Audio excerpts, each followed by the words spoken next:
Om Jaya Shri Ganesh, Om Jaya Shri Ganesh, Om Jaya Shri Ganesh. Om Jaya Shri Ganesh, Om Jaya Shri Ganesh, Om Jaya Shri Ganesh. Om Jaya Shri Ganesh, Om Jaya Shri Ganesh, Om Jaya Shri Ganesh. Gurur Brahma, Gurur Vishnu, Gurur Devo Maheshwaraha, Guruhu Sakshat Parabrahma, Tasmai Shri Gurave Namah. Om Bhurbuha Swaha Tatsat Vitur Varenyam Bhargo Devosya Dhimahi Dhiyo Yona Prachodayate. Om Triyambakam Yajahamahe Sugandhim Pushti Vardhanaha Morvaha Rukameva Bandhanam Mrityum Moksham Amritate. Om Suklam Baradaram Vishnaham Sashivapnam Chaturbhujaham Prasanavadanam Diya Yatsarvavino Pashantaye. Agajanana Padmarkam Gajanana Maharnishaham Adekadantanam Bhaktanam Yakarantam Upasmahe. Om Namo Bhagavate Bejaje Guru Vaidurya Prabharajaya Tathagataya Harate Samyaktam Buddhaya. Tadyata Hom Bejaje Bejaje Maha Bejaje Bejaje Raja Samunkate Swaha. Om Shanti Shanti Shanti Shanti Om.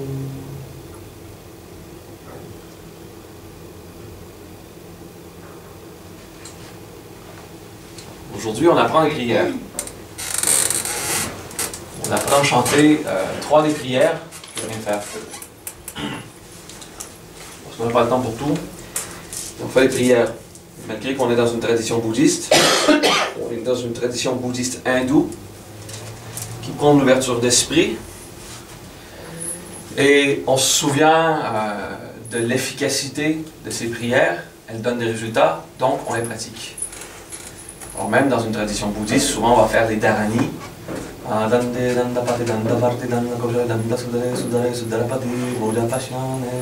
Des prières comme ça qui sont typiquement bouddhistes. On va faire le Mahakaluna Dharani, tout ça, on fait des prières qui sont très bouddhistes, mais on fait aussi les prières hindoues. On respire, on se concentre dans l'abdomen.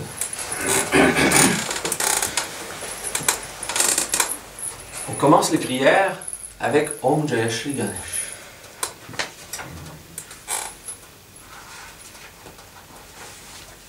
Et qu'est-ce que ça fait, ça? Om Jaya Shri Ganesh, je vous l'écris là. Om Jaya Shri Ganesh. Ganesh, c'est le dieu éléphant, hein?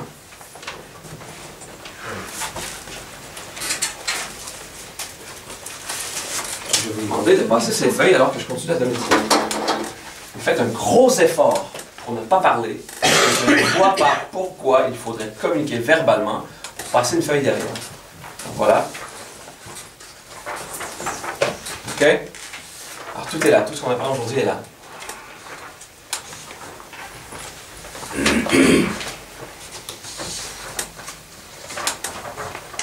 Om Jaya Shri Ganesh. Om, comme on l'a vu souvent, c'est cette expérience de vouloir être conscient de tout. C'est, à prime abord, le fait que tout est conscient de tout. Vous savez, lorsque vous portez attention à l'intérieur, ben, l'univers fait la même chose. Hein. L'univers est conscient qu'elle est consciente. Comme quand vous le faites au niveau local, en vous. Alors, Om, c'est ça. C'est cette expérience que être conscient d'être conscient, la respiration et être vous-même en tant qu'être. C'est ce que l'univers fait. C'est ce que l'univers fait toujours, constamment. Porte attention, il est conscient. Alors cette idée, cette expérience de conscience universelle, c'est un concept dans notre tête jusqu'à ce qu'on le vive, comme expérience d'unité. Alors le Om, c'est ça. Donc, plus on apprend des petites facettes du Om, qu'est-ce que ça veut dire, d'où ça vient, pourquoi ces sons-là, pourquoi pas d'autres, plus on développe notre expérience du Om et puis on peut trouver notre Om. Il faut trouver le nôtre. En le faisant Om et tout ça, on le chante. Et on essaie de trouver le nôtre qui n'est pas dans le son. C'est pas notre son. C'est pas « Ah, mais moi, mon Om, Maha, je l'ai trouvé, c'est « Oh, oh, oh. » C'est pas de la mélodie que je parle. C'est le Om lorsque tu ne le chantes plus et tu l'as à l'intérieur comme une expérience. Okay? Donc, ton expérience locale de l'universel. Okay? Cette combinaison des deux. Okay? Alors ça, c'est le Om. On commence toujours avec Om, toujours. Non, on commence souvent avec Om, les mantras. Il y a beaucoup de mantras qui commencent par Om, donc on le fait. Om Jaya Shri Ganesh. Jaya, c'est la victoire. C'est vaincre. Okay? Et lorsque c'est toujours une question de contexte, en sanskrit, il y a une question de contexte. Le mot dans le contexte, il prend une tête un peu différente, dépendamment de comment il est utilisé. Alors, Jaya, il est utilisé comme un verbe, ça sera vaincre, mais dans ce cas-ci, il est utilisé comme adjectif. C'est le victorieux suprême Ganesh. Shri, c'est suprême, et Ganesh, c'est le dieu Ganesh. Alors, Ganesh, qu'est-ce que ça veut dire? C'est le fait que Dieu bouge. C'est cette idée de mouvement. Si vous êtes pris à quelque part, si vous vous sentez pris dans un trou, dans une situation, Om Jaya Shri Ganesh va vous aider à initier un mouvement, à sortir de l'inertie. Bon, si vous êtes pris en dépression, par exemple, Om Mani Padme Hum, c'est le mantra indiqué, parce que ça vous aide à descendre dans l'expérience que vous vivez. Et le Om Jaya Shri Ganesh va vous aider à bouger, à sortir de là, ou à initier le mouvement pour changer. Okay? Donc, Om Jaya Shri Ganesh, lorsqu'on initie les prières, lorsqu'on ouvre une journée, on va le dire 9 fois. On dit 3 fois, on prend une pause pour respirer. Des fois, c'est parce que lorsqu'on commence à chanter, on salive beaucoup, surtout des mantras, donc ça nous donne la chance d'avaler également, ça nous permet de respirer. Il ne faut pas respirer et avaler la salive en même temps, parce que ça ne marche pas. Des fois, ça nous arrive.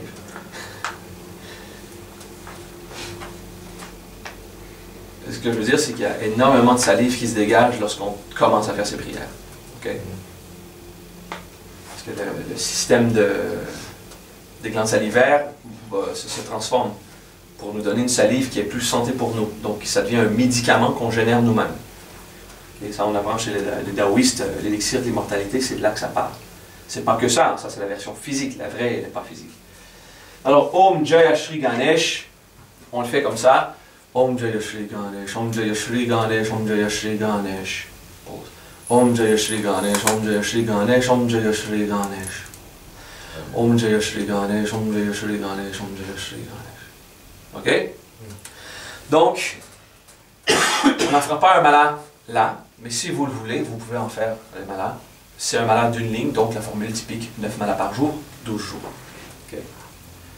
Les mantras qui sont plus gros, qui sont plus longs, sont assez longs à faire, donc on fait seulement un mala pour un mantra de 4 lignes. On fait seulement un mala pendant 41 jours. Okay. Et pour les mantras d'une ligne, c'est ça, c'est 9 fois 12. Dans notre tradition, il y a des traditions différentes qui disent non, non, c'est pas comme ça qu'il faut faire. Ben, c'est pas comme ça que vous faites. On va leur dire ça comme ça.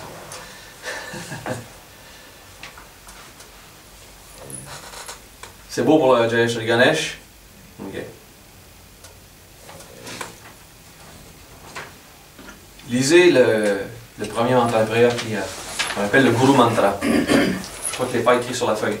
Il s'appelle le Guru Mantra, ou le mantra du Guru. Okay.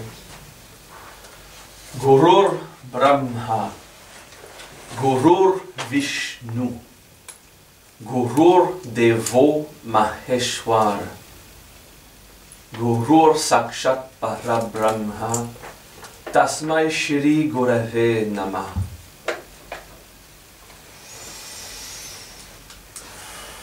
OK?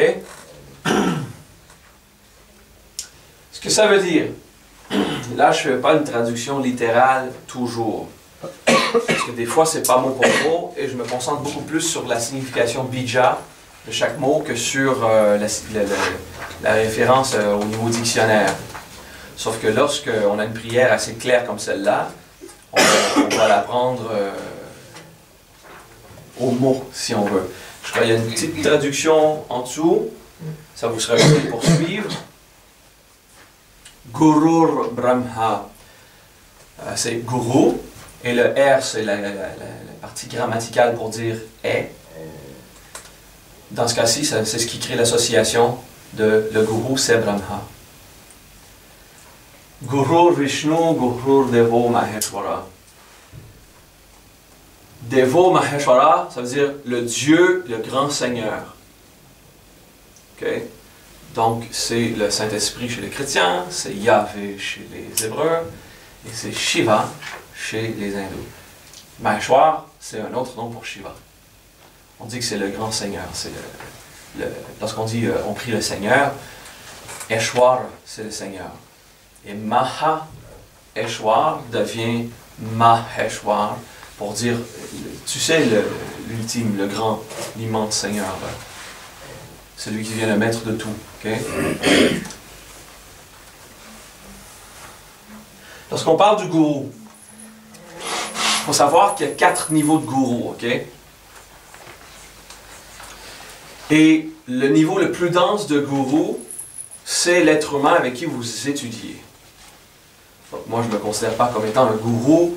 En fonction de la définition que vous avez ici en France, un gourou, c'est le maître d'une secte.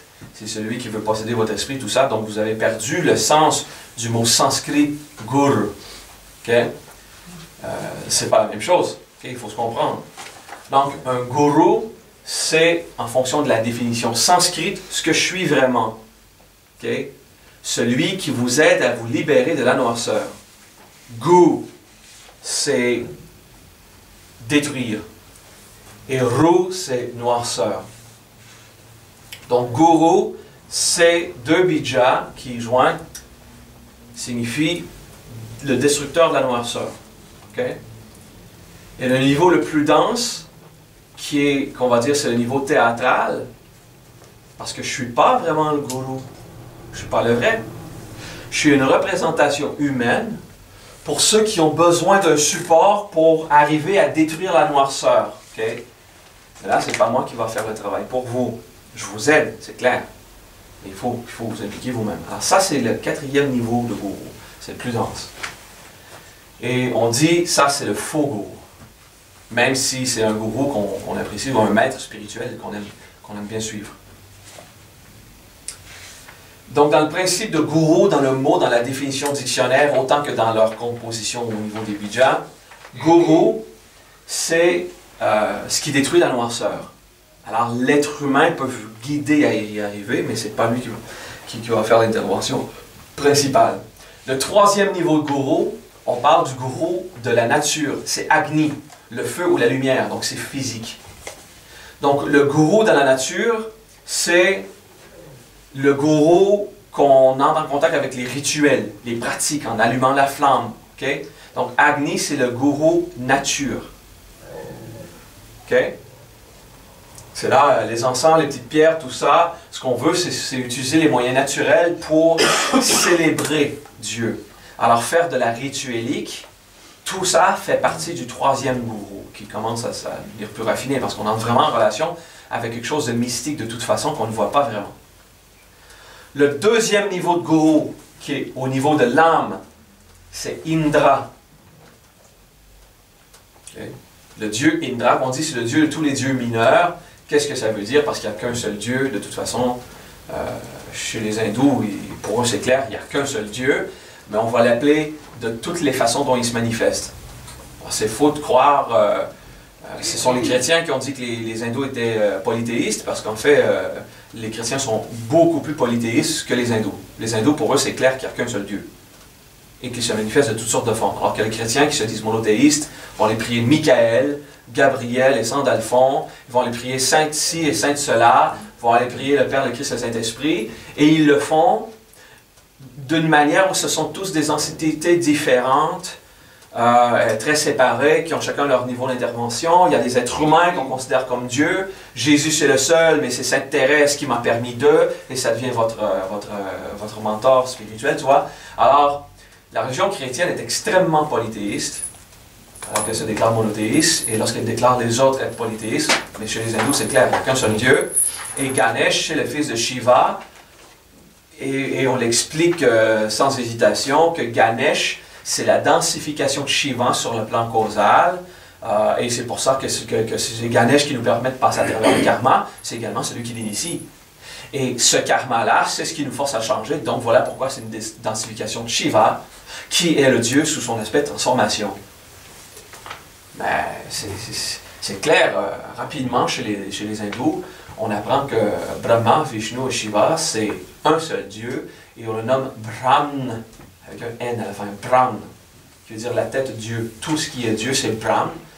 Ils se manifestent sous l'aspect Brahma, Vishnu, Shiva, qui se manifesteront eux-mêmes à travers tous les autres aspects, tous les autres noms qu'on donne. Okay? Donc ça, c'est un petit peu la mythologie chez les hindous. Donc il ne faut pas se laisser avoir avec l'idée que Ganesh, c'est pas Shiva, ou que Shiva, c'est pas Brahma. C'est tout simplement, que lorsque Dieu fait ça, on dit ça, lorsque Dieu fait ça, on dit ça, on l'appelle comme ça. Okay? Donc pour que les mots vibrent d'une certaine manière, à évoquer une expérience. Et c'est cette expérience de Dieu qu'on veut évoquer, et ensuite c'est une autre. Okay? Alors le quatrième gourou, c'est l'humain, avec qui vous étudiez. Lui, c'est le gourou temporaire et impermanent. Et c'est con de croire que lorsqu'on trouve un gourou, c'est celui pour la vie, ou que pour toutes les vies, ça c'est le pire truc de marketing hindou que j'ai jamais vu. Quand on choisit un gourou dans une vie, on le suit pour l'éternité jusqu'à ce qu'on se réalise, ce qui est totalement con, parce que ça consiste en ce que le gourou ne pourra jamais s'accomplir lui, de manière à revenir sur Terre toujours, jusqu'à ce que tous ses étudiants l'aient fait. Non, ça ne marche pas. Ça va en compte de l'esprit de la liberté. Donc, le quatrième gourou, qui est théâtral, qui est une manifestation imaginaire que l'ego a besoin, tant qu'on a besoin, c'est très utile. Et il faut rapidement savoir que ce n'est pas le maître ultime. C'est le représentant, tant que vous avez besoin d'un représentant. OK? Et c'est tout. Ça vient. Je reprends tout, là. J'y arrive. Parce que je veux vous transmettre tout ce qui est au mot gourou et tout ce qui vient derrière. Parce que c'est important de clarifier notre esprit sur ça. On ne peut pas être libre et se réaliser si on est engagé de manière dépendante à un maître qui doit rester supérieur à nous. Donc ça ne va pas. Et le principe d'équité, de liberté totale et d'unité en toute chose n'est pas compatible avec l'idée de soumission à quelqu'un d'autre. Si des gens m'aident, vont chercher ma nourriture, me rendre service lorsque j'ai besoin, c'est pas par obéissance, hein, c'est jamais par obéissance, c'est par dévotion, et pas pour moi, pour les autres. Parce que tant que je dois m'occuper moi-même de tous mes petits trucs, je ne suis pas en train d'enseigner à tous ceux qui ont tellement besoin qu'on réponde à leurs questions et de cette interaction avec le maître. Alors ceux qui le font, ce n'est pas les nouveaux, hein. C'est que les disciples avancés qui veulent savoir comment faire mon boulot, ils apprennent à être en dévotion envers moi, de manière à apprendre à être en dévotion envers vous également. Et pour devenir un maître, il faut savoir se dévouer à la cause. Il faut être passionné et aller faire ce qu'il faut pour apporter à l'autre quelque chose dont il a vraiment besoin. Mais lorsqu'ils ont tellement besoin de l'attention de leur héros en même temps, ben, ils vont se dévouer à moi. Et là, je peux leur enseigner d'arrêter. Voilà. Voilà pourquoi on le fait. Okay. Donc, il y a beaucoup de gourous qui le font, mais il y en a quelques-uns des fois qui se laissent prendre au piège de l'admiration. Ah, tout le monde m'aime, je suis vraiment Dieu. Non, c'est pas parce que le monde t'aime que tu es Dieu. Ils pourraient tous te haïr, tu serais Dieu aussi. Alors, ça change rien. OK? Il faut juste être capable de gérer l'information dans l'ego, de comment nous, on prend cette information et on s'en enorgueillit, tout ça. OK? Donc, savoir la traiter, la gérer. Un maître ou un gourou doit également être dégagé de ce besoin d'interaction avec ses étudiants et du niveau de référence qu'ils ont. La révérence, c'est très important. Une révérence en gratitude. Je suis tellement heureux de ce que tu nous apportes. Ça, c'est important. Mais l'adoration de l'être suprême, tout ça, il faut désengager. Okay? Cette idée que le maître est supérieur à nous, ben, pour un bout de temps, il a l'air plus compétent un peu, on dira. Alors on dit, mais Maha, c'est évident que tu es supérieur à nous en conscience et tout ça. Non, j'ai plus d'expérience, je suis compétent. Mais je ne suis pas très bon pour d'autres trucs que je n'ai jamais pratiqués, c'est tout. Okay? Donc c'est une question de compétence. Il faut vous dire, moi aussi, si je pratique comme lui, j'y arriverai. Tu vois, c'est plein d'espoir, ça. Alors ça, c'est un vrai gourou, quoi qu'il c'est un faux. Un vrai gourou au quatrième plan, c'est quelqu'un qui s'assure de libérer ses étudiants de la noirceur. Et pour se libérer de la noirceur, la lumière, il faut qu'elle passe. Donc, il ne faut pas que l'étudiant soit entouré de murs. Ah, ça c'est les murs de la dépression, là on va te mettre les murs religieux, là on va te mettre les murs dogmatiques, avec un système de croyance tout con, tout fou. Okay? Parce que le mantra, ce qu'il dit, c'est un peu ça. On va y arriver sur c'est qui le vrai gourou. Donc le vrai gourou dans le monde, c'est pas encore le vrai gourou, mais c'est mieux que le faux gourou tout court. Okay? Celui en fonction de la définition française, le gourou maître de secte qui abuse des gens et tout ça. Okay? Alors, le troisième gourou, c'est Agni dans la nature. C'est tout l'aspect rituel, c'est toute notre interaction avec les choses qui ne sont pas un être humain, qui sont les trucs qu'on a et qu'on utilise, et c'est le feu qu'on allume qui amène une lumière physique qui va agir comme représentation.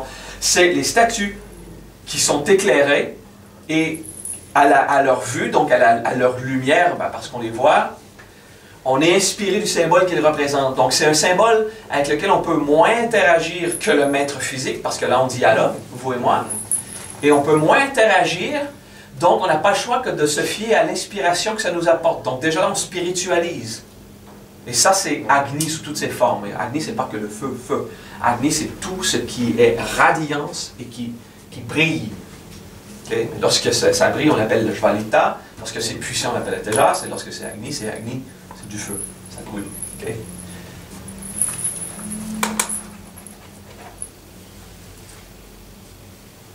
Le deuxième gourou, Indra.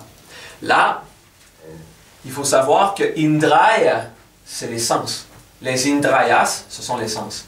Et Indra, c'est toute la relation entre l'expérience vécue et la perception qu'on en a. Donc, la capacité de l'âme à vivre et expérimenter, philosopher. Ça, c'est Indra. Okay? Donc, Indra, on dira que Indra, c'est le dieu qui possède le Vajra, qui est la puissance spirituelle.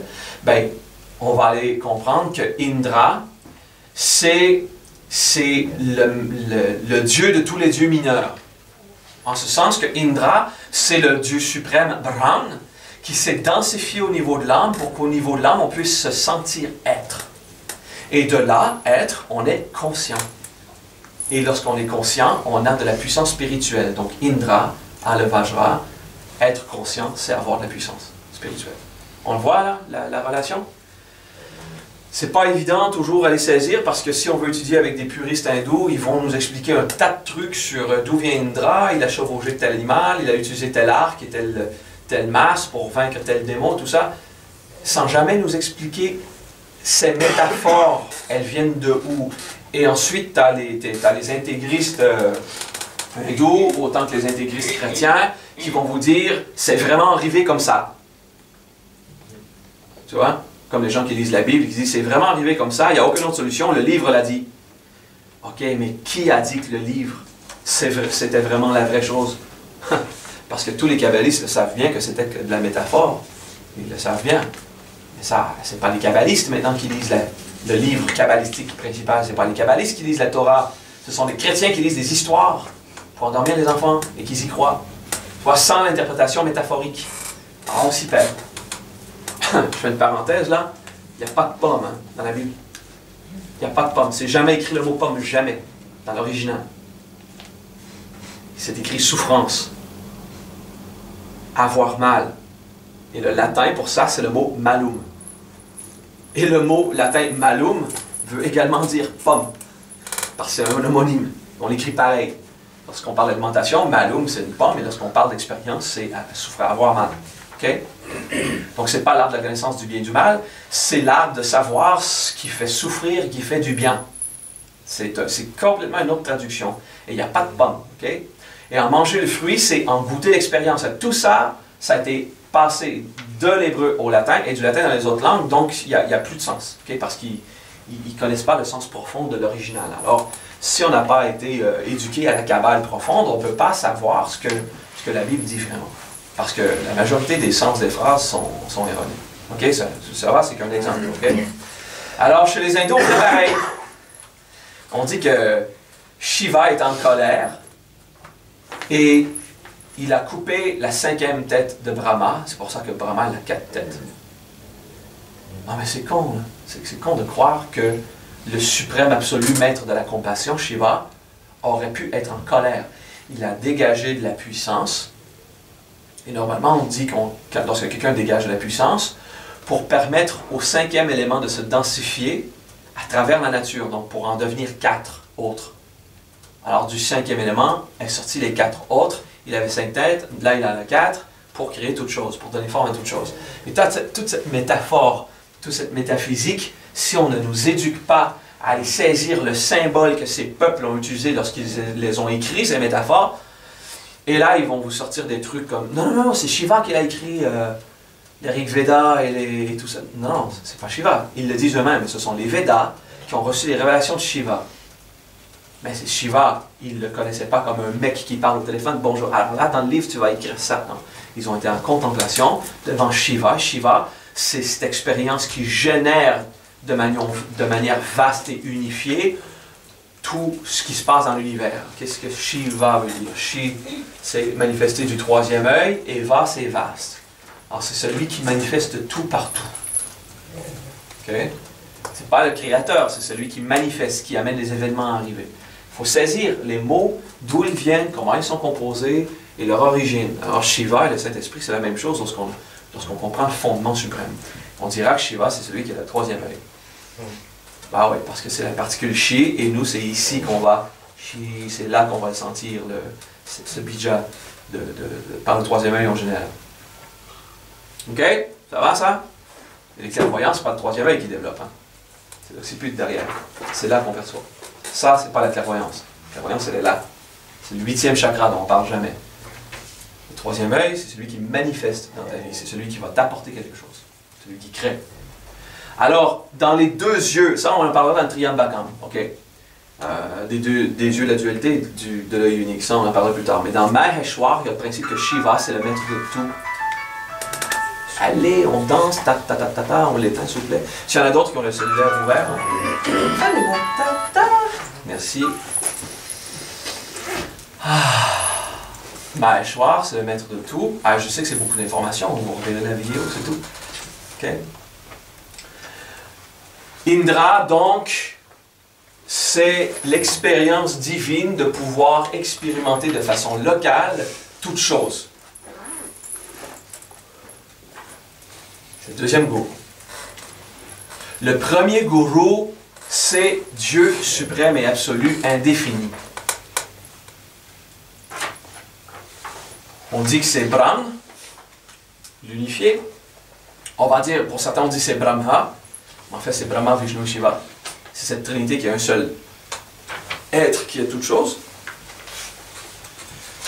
On se souvient, pour ceux à qui j'ai montré les 10 plans hier, les 3 premiers plans, la création, le créateur, la création, l'interaction universelle. Brahm, ou le Dieu suprême, le gourou suprême, c'est lui le vrai gourou. C'est Dieu sous aucune forme, aucune définition, qui est au-delà de l'âme, qui est le générateur et le producteur de toute chose, qui est le changement, qui est la roue de la vie totale, absolue de toute chose. Donc c'est le plus immense, le plus tout et tout. Il y a beaucoup de divertissement électronique aujourd'hui, parce que vous savez, lorsque je parle de tout ça, l'ego, il fait « Ah merde, je perds vraiment le contrôle là, parce qu'ils expliquent tous les clés, là je ne pourrais plus manipuler mon humain pour faire ce que je veux. Hein. » C'est ce qui se passe dans l'ego. Okay. On relaxe et on respire ici.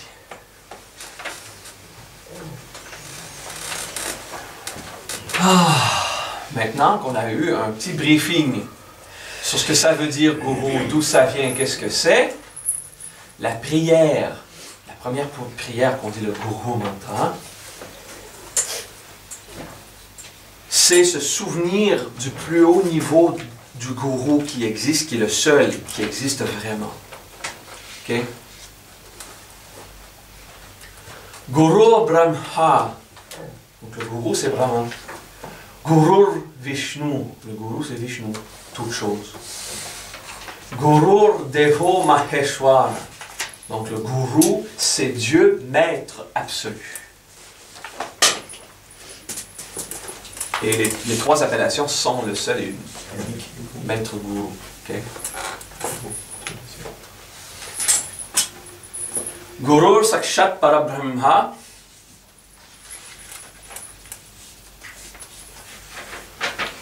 Donc Donc ça, c'est une appellation à la dévotion. Comment on l'a traduit en français? Comment on l'a traduit ça en français? Oh là là. Ah, vous l'avez en anglais aussi. Ouais, parce que cette phrase-là, elle est juste presque pas traduite. Parabrahma, je me contentais de dire ça. Parabrahma veut dire que Brahma est le plus haut. Param, c'est le plus élevé. Okay. Para, c'est plus loin. Param, c'est le plus loin ou le plus haut. Parabrahma veut dire Brahma le plus haut. Guru Sakshat Parabrahma, donc, c'est vraiment auprès du plus haut. Et là, on dit Tasmai Shri Gurave Nama. Tasmai Shri Gurave. Bon, Shri, c'est suprême. Gurave, ce gourou. Nama, salut. Donc, Tasmai, c'est véritablement, ou avec implication, ou avec dévotion. Ben, il n'y a pas le principe de dévotion dans le mot Tasmai, mais c'est le fait de. C'est vraiment auprès de ce suprême gourou que je me prosterne. Tasmai Shri Gurave Nama. Vous voyez le Nama qui est comme dans Namasté. Salut! Je ne sais pas si je vous l'ai dit cette semaine, mais vous savez ce que c'est Namasté? Il y en a qui disent Namasté, c'est je me prosterne devant le divin suprême que tu es, ou mon Dieu se prosterne. Ça, c'est compliqué. Namasté, ça veut dire salut. Voilà, tout court. C'est la seule chose que ça veut dire. Tout le reste, c'est des inventions des gens qui ont tellement besoin de se diviniser. Si c'était le Dieu que je suis se prosterne devant le Dieu que tu es, ben, je ne m'en rappelle plus, mais ça serait comme Aham, Devanham, Pranamami, Asti, bon, quelque chose comme ça, ok? Donc, ce serait une phrase beaucoup plus longue que je ne me rappelais plus parce que je ne parle pas couramment le sanskrit. Je connais assez le sanskrit pour comprendre les mantras, les expliquer. Pour moi, c'est surtout le langage de l'âme, le fondement des bijas que je maîtrise. J'ai jamais vu l'intérêt d'apprendre le sanskrit parce que je n'ai pas à le parler. Il n'y a pas de dialogue. Il faut que je sache ce que je lis en général. Ensuite, ce que je veux vraiment apprendre comme mantra, je m'y approfondis. Et bon, voilà. Alors, namasté, c'est salut. Nama, salutation, et c'était toi. Je te salue. Okay? Donc, Ave. Okay, c'est ce que ça veut dire. Aussi simple que ça.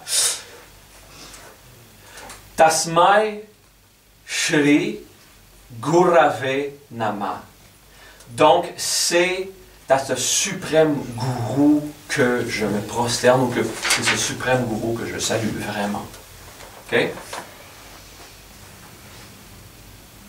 Donc, c'est simple, hein, comme prière. Oui? Sakshat, ça veut dire quoi? J'en ai aucune idée. J'ai oublié. Mais c'est parce que le tasma et le sakshat viennent ensemble.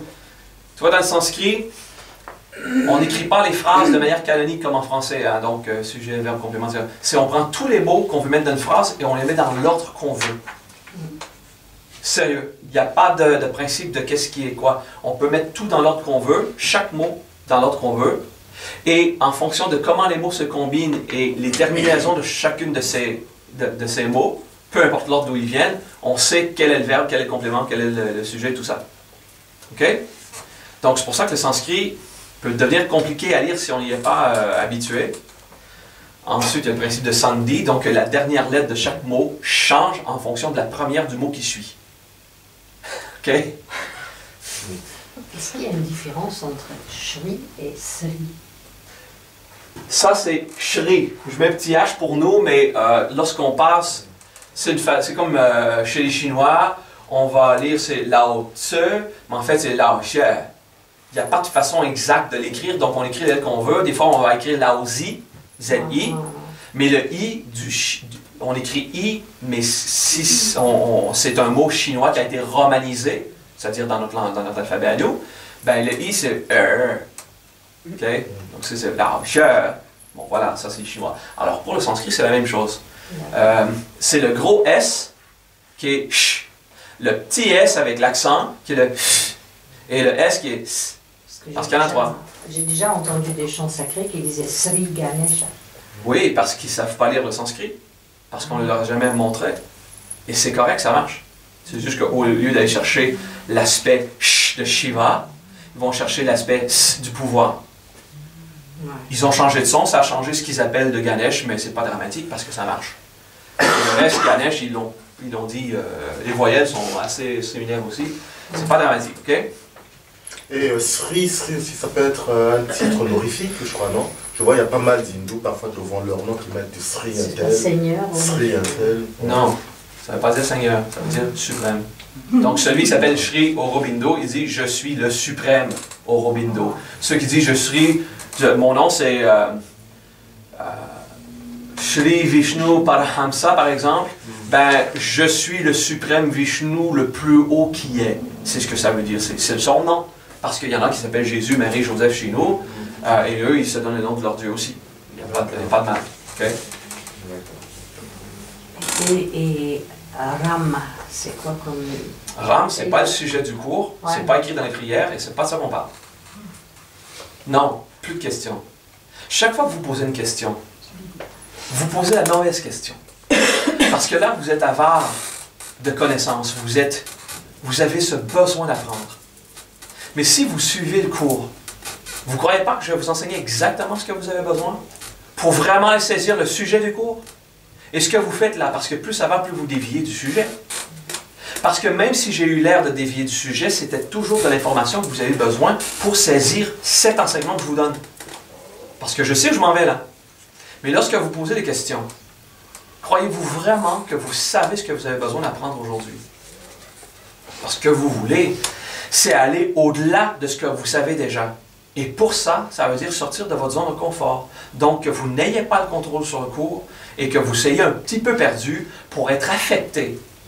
Si vous voulez donner le cours ou poser des questions que vous voulez, c'est parfait. Il y aura un satsang. Un satsang, c'est « Que voulez-vous savoir? » Et la plupart du temps, les gens ils disent « Mais on n'a pas de questions, Mara, allez, parle. Dis-nous n'importe quoi, on adore. » Mais du moment que je commence à parler, paf, ils veulent aller ailleurs.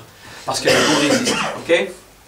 Je sais que vous êtes curieux parce que là, il connaît le sanskrit, il faut lui parler, il faut lui demander. Il a l'air de savoir de quoi il parle. Même si j'ai dit, il ne faut pas me faire confiance, à un certain niveau, je vous montre que je sais un peu de quoi je parle à la langue. C'est pas grave, ok? Je vous dis, à chaque fois que vous êtes tenté de poser une question, si c'est sur le sujet, je vous en prie de la poser parce que ça va aider à tout le monde à avoir la connaissance. Et si ce n'est pas sur le sujet, ben, laissez tomber, on va revenir plus tard. Vous comprenez?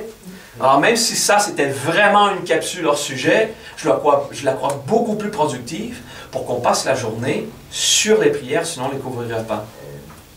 Et ensuite, on pourra avoir une période de questions sur un tas de trucs. OK? Je vous remercie de comprendre. Alors là, je vous demande de respirer dans l'abdomen. Je vais avoir un dialogue où je vous demande de changer votre façon de penser de la manière qu'on apprend ensemble. Mais vous, à cause que vous avez tous vos trucs dans l'ego qui ne sont pas toujours résolus, vous avez eu peut-être l'impression que c'était un père autoritaire qui vous réprimandait, par exemple. Ça aurait pu être ça. Ça aurait pu être l'idée, je ne suis pas encore assez bon. Alors, qu'est-ce que ça a évoqué en vous comme expérience ou comme émotion? Que je vous demande d'écouter, essayez de taire votre cerveau et concentrez-vous sur ce que j'enseigne. Mais ça vous a fait quoi que je l'exprime? Ressentez-le. Ça peut être le fait, oh merde, j'ai pas le contrôle. Vous voyez? On ne sait pas. Mais il y a quelque chose qui se passe en vous qui dit, ok, ben, il y en a certains qui sont ici qui ont dit, ouais, finalement, ils vont fermer leur gueule. Je vais pouvoir entendre le cours. Oui, il y en a que c'est ça, c'est bon, finalement, est-ce qu'on peut juste entendre ce que Mara a à dire? Parce que le reste, on n'en a rien à foutre. Okay? Mais c'est pas tout le monde. Il y en a qui disent, ah merde, plus de questions, c'est dommage. Il faut ressentir ça, ok? Ce week-end, je n'ai jamais empêché, durant tout le cours de l'ego, à qui que ce soit de poser des questions. Tant que je le voyais productif. Je me suis dit, demain, ils vont commencer encore et là. Plan! C'est ok, vous sentez comment là? Je le réservais, ce petit dialogue, pour là. Parce qu'il fait également partie de l'enseignement des prières. À qui obéissez-vous vraiment? À votre mental, qui vous lance toujours dans toutes les directions? Parce que c'est ça qui vous empêche d'être efficace dans votre prise de conscience. Par exemple, lorsque vous vous intégrez ou que vous priez. C'est ce que vous avez fait là, toutes les questions, c'est ça, comme la boîte de mouchoirs hier, ou comme tous les trucs, on fait toujours, on se concentre sur autre chose. C'est ça qui fait qu'on dit, ben, Mara, j'arrive pas à intégrer. Ben oui, tu n'es pas sévère avec toi, tu ne te concentres pas sur ce que tu as à faire. Tu intègres la pauvre, tu es dans la chose. Non, mais je passe des heures, Mara, à me conter des histoires et tout. Ben oui, arrête. Va sentir. Ah oui, oui, c'est ça, c'était sentir. Ah, je ne le fais pas, cet aspect-là. En fait, c'est la seule clé de l'intégration. Il faut commencer par ça. Vous voyez ce que je veux dire? Votre esprit, pour Tasmai Shri Gurave Nama, doit pouvoir s'abandonner à une chose. Et c'est la plus difficile des choses à faire parce que c'est le truc qui est le moins défini. Il n'y a pas de définition réelle de Dieu. Et on ne sait pas à quoi on se prosterne vraiment. Donc cet esprit de révérence vers Dieu, c'est ce qu'on cherche à développer. Je ne vous enseignerai pas une prière que pour vous enseigner les mots. Je veux vous parler de toutes les expériences qui, dans l'humain, vous prévient de vraiment vivre l'expérience de cette prière. On le voit? Le gourou véritable se manifeste sous forme de Brahma, de Vishnu et du Dieu suprême de l'univers. Ben, en fait, le plus grand niveau de Seigneur, Maître, qui est Dieu. Devo Maheshwara. Alors, les mots en sanskrit sont dans le désordre, mais pas que sur une même ligne, sur 2, 3 lignes. Ils peuvent le mettre à la grandeur de toute la prière. Alors, Guru Sakshat Parabrahma Tasmai Shri Gurave Nama, ça serait une phrase avec tous les mots mélangés, mais ils l'ont mis en 2 pour que ce soit des belles strophes plus poétiques, si on veut. OK? Alors, il y a des mots qui s'accordent grammaticalement à d'autres phrases. À des mots qui sont dans d'autres phrases. OK? Parce que c'est toute une question de contexte global.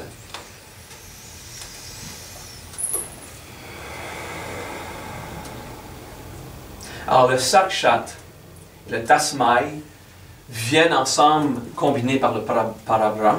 OK? Sakshat Parabrahma Tasmai. Donc c'est auprès de ce suprême, ou ce plus élevé niveau de Brahma que je me prosterne vraiment. Donc le vraiment, il est dans le Sakshat. Et dans le Tasmai, il y a ça aussi un peu. Je ne me rappelle plus Tasmai exactement mot pour mot ce que ça veut dire. Moi, ce que je sais, c'est les bija. Tas, c'est se réfugier dans le pouvoir de. Évidemment, ce n'est pas le mot refuge, parce que refuge, c'est Shranam. C'est tas, mai, donc, et se permettre de se concentrer sur. Alors, je me dis, tasmai doit être devant ce je me vraiment. Le tas, il y a aussi la particule le. Voilà, moi c'est ça que je me fie dans les prières. Alors s'il y a 1 ou 2 mots dans le sanskrit que je ne me rappelle plus, c'est pas si grave. Vous pouvez toujours étudier, c'est mieux que de se faire dire mot pour mot ce que ça veut dire, et pas vraiment de saisir le profond de l'histoire. Parce que de toute façon, la traduction officielle, elle est là, et elle ne transmet pas du tout l'enseignement que je vous donne. Pourtant, c'est la vraie. Voilà, Guru Sakshat Parabrahma Tasmai Shri Gurave Nama, c'est devant ce gourou réel, je me prosterne. Dans la traduction, il n'y a même pas Parabrahma, donc le suprême Brahma. On ne met même pas le mot. Vous voyez, la traduction même n'est pas super parfaite parce que voilà, il y a un conflit, il y a un défi de mettre du sanskrit pur, direct, tel que c'est, en autre langue, en anglais ou en français ou peu importe. OK? Une question de langue. Lorsqu'on en connaît le sens, c'est mieux. Et ensuite, faire une étude approfondie du sanskrit par nous-mêmes, c'est ce qui vous permettra le plus d'aller saisir exactement ce que les prières veulent dire, et même là, ça va vous lancer dans une quête philosophique à chaque prière. Okay? C'est pas très utile d'apprendre le sanskrit si on n'est pas voué à cette voie pour toute notre vie. Okay? On observe à l'intérieur. Et là, on contemple l'idée qu'on a toujours adoré notre amoureux, notre mec, notre femme. On a adoré notre travail ou pas. On a adoré cette voiture lorsqu'on venait de l'acheter ou pas. On a vraiment apprécié ce repas. On a vraiment fait plein de trucs au niveau d'être reconnaissant envers les gens, pour les services qu'ils nous ont donnés, tout ça. Donc il y a toute cette révérence qu'on a donnée dans le monde. Et lorsque vous dites merci à quelqu'un, est-ce que vous êtes en état réel de gratitude envers Dieu à travers cette personne vous a apporté ça, ou vous êtes en gratitude envers un simple être humain séparé, c'est très éphémère, impermanent, et ça disparaît comme ça. Alors cette prière, c'est de se souvenir que chaque acte de révérence, de gratitude, d'appréciation est en fait une interaction avec Dieu. Et ce n'est pas qu'envers que la nature ou qu'envers l'âme de l'autre, mais envers le Dieu suprême, qu'on dit « Ah, merci pour le crayon, j'en avais besoin. » Voilà, et on continue. Et de se rappeler, Dieu a trouvé une façon pour te l'apporter, ce crayon, que tu avais besoin. Je réfère à hier, le crayon qui n'était pas bon, on l'a changé au avant-hier, donc merci encore pour le crayon. C'est voir Dieu en tout. Pardon? C'est voir Dieu en tout.